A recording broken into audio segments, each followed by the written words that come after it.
You think you decided to feed your pet. You didn't.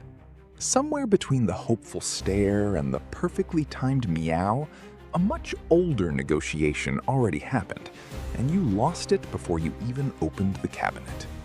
Control and submission, predator and provider, sitting in the exact same kitchen at the exact same time, and neither side is fully aware of which one is actually in charge.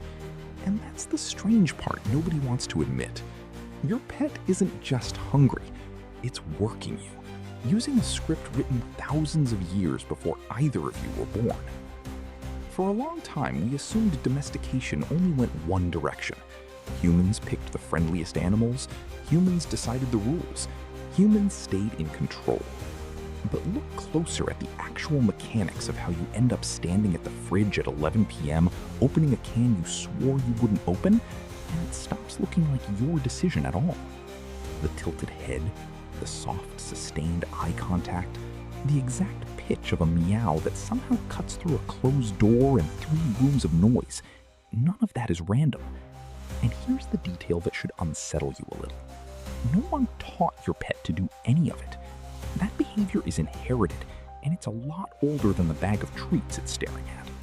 To understand where it comes from, you have to imagine a very different kind of first meeting. Tens of thousands of years ago, the earliest proto-dogs weren't invited into human camps. They showed up on their own, scavenging scraps at the edges of firelight.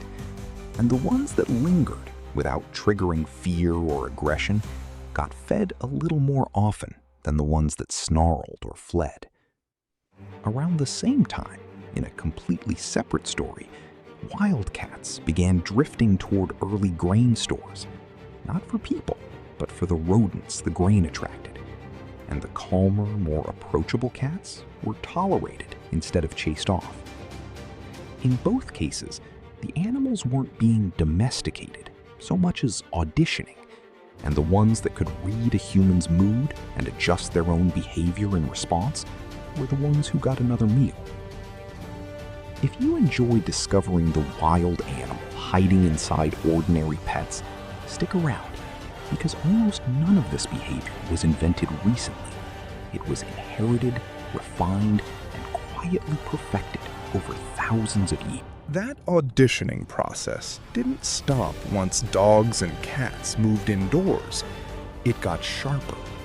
Generation after generation, the animals whose faces, sounds, and body language triggered the strongest caretaking response in humans were the ones who ate the best and reproduced the most, which means humans accidentally became a selection pressure, breeding for cuteness and persuasion without ever meaning to. In 2019, researchers discovered dogs have a small facial muscle, the one that lifts the inner eyebrows into that irresistible puppy dog eyes expression that simply doesn't exist in wolves. It didn't evolve to help dogs survive in the wild.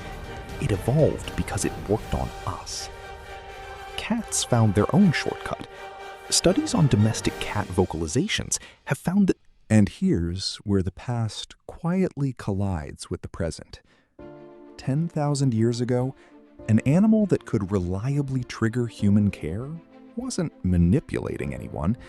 It was surviving, forming a bond that kept it fed and protected in a genuinely uncertain world. Today, that same wiring gets deployed over a bowl that was already full an hour ago. The stakes disappeared. The performance didn't. This is where the story gets a little harder to laugh off, because that irresistible performance has a real cost. Veterinarians have watched pet obesity climb for years, and a huge part of it traces back to owners who know their pet isn't actually hungry and cave anyway. Because saying no to a stare engineered over thousands of years to override your judgment is harder than it sounds.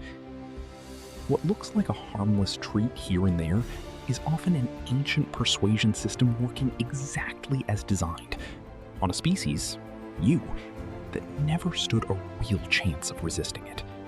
And that reveals something a little deeper than a clever trick for snacks.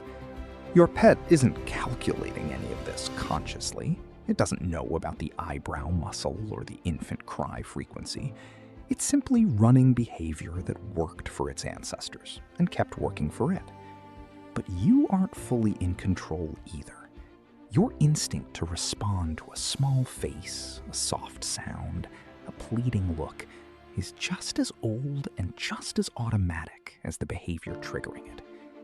In a strange way, that makes feeding time less like a master giving a command and more like two ancient systems still negotiating the same deal their ancestors struck around a fire thousands of years ago.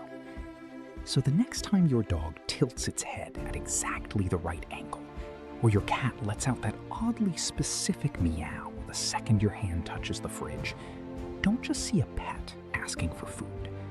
For a moment, you're watching the tail end of one of the oldest ongoing negotiations between two species, refined generation after generation until it became almost impossible to say no to.